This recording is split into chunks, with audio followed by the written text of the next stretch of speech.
Okay, we're looking at the side of the TR6 engine. We're standing on the left side of it. Typical TR6 distributor.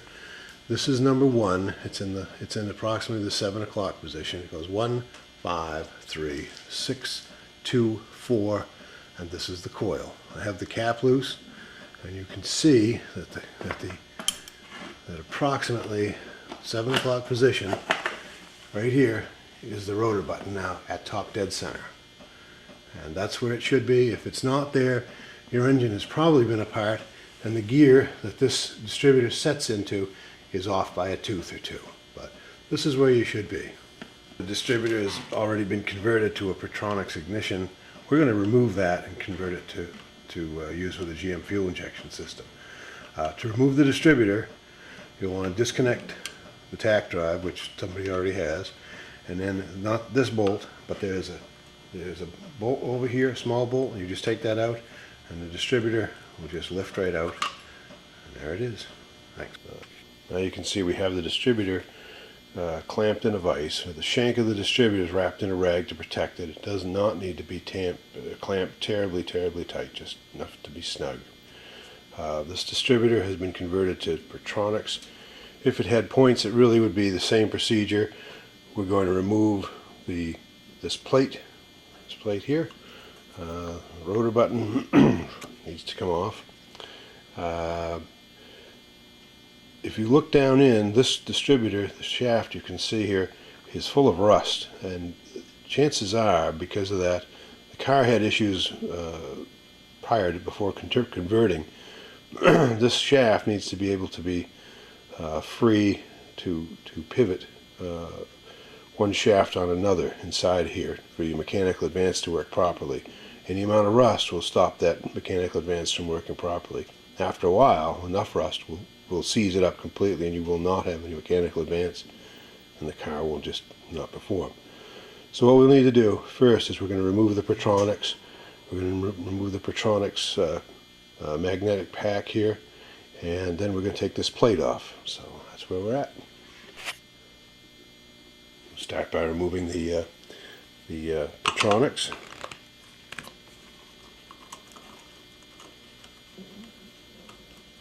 Can't see much that way.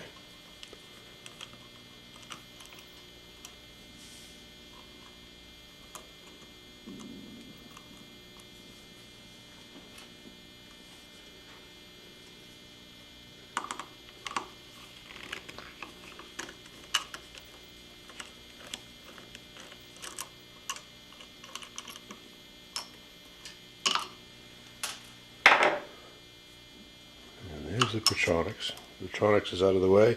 Same as it would be if we remove points. The points would come off pretty much the same.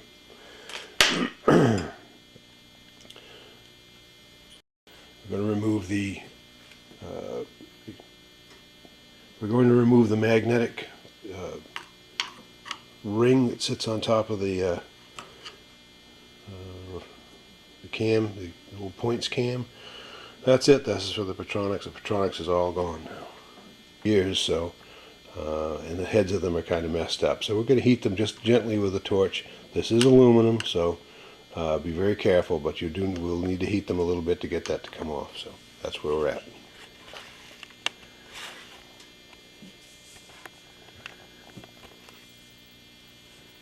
Heating these screws is something that you have to do not very often, maybe 1 in 30 or 40 distributors, especially if the screws are messed up. If you start off with a unmolested screw, things go so much easier. But here we go.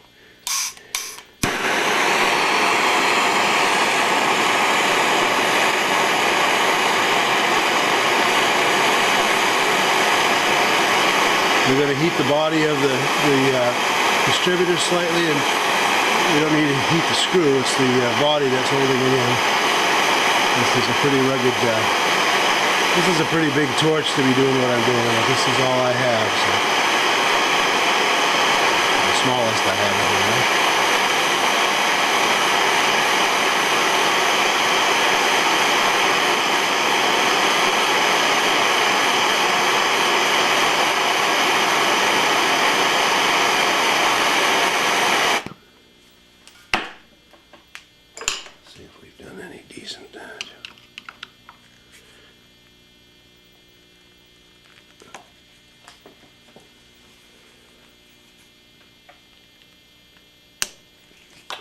There it goes.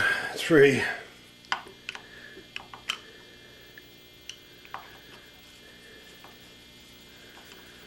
Okay, one down, we'll do the other one.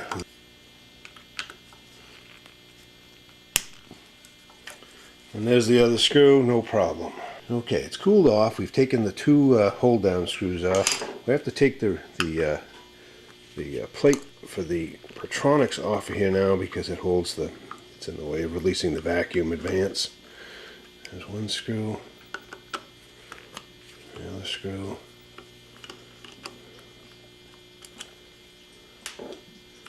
There's that plate.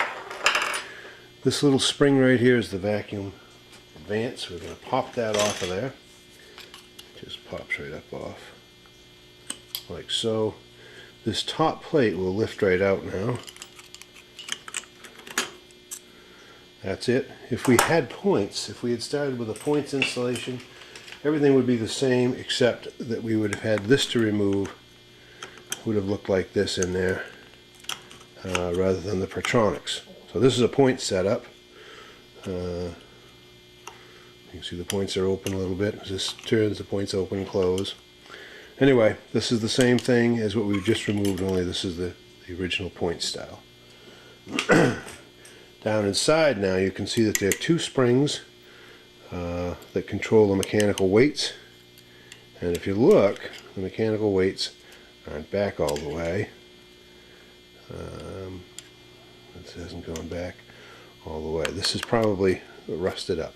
We're going to take these two springs free. You can do it with a spring hook or you can do it with a screwdriver. I don't know if you can catch that on the camera, but we're going to take these two springs right free now. I may have to do it off camera because it's not going to go pretty. There's one. The other one's already stretched out and halfway off. So try needle nose pliers will make this go easier than what you see me struggling with here. So I can do it quickly. Maybe I should use the right tool. There it is. They're both off. Now you want to take the screw that's in the center of the shaft off. The screw that holds the camshaft on is it's a short screw, but it takes a fairly large screwdriver, especially if it's rusty. And sometimes you'll have to hold the bottom of the distributor to get that to come free. This is a very unusual screw. You don't want to lose that screw. This should lift off if everything is like it should be, and it's coming off, but it's coming off very hard. So it wouldn't have hurt to put in a little bit of PB Blaster or something in here to get that to come off. And it's really pretty well stuck. It's not going to come off good. It is coming, but it's very slowly coming off. So John's mechanical advance probably wasn't working very well. Here you can see here's the thing. Here's the two springs. These are the counterweights that would swing out and actually as your speed advances, advance the distributor. And these are fine. What you'd find is that inside the shaft is rusted up, as well as this shaft has not been lubed, or it's very dry. There's some old dried grease on there. But if he had oiled this along the way, things would have been a lot better for him. Okay. At this point, we're just going to clean things up a little bit and get ready to reinstall it.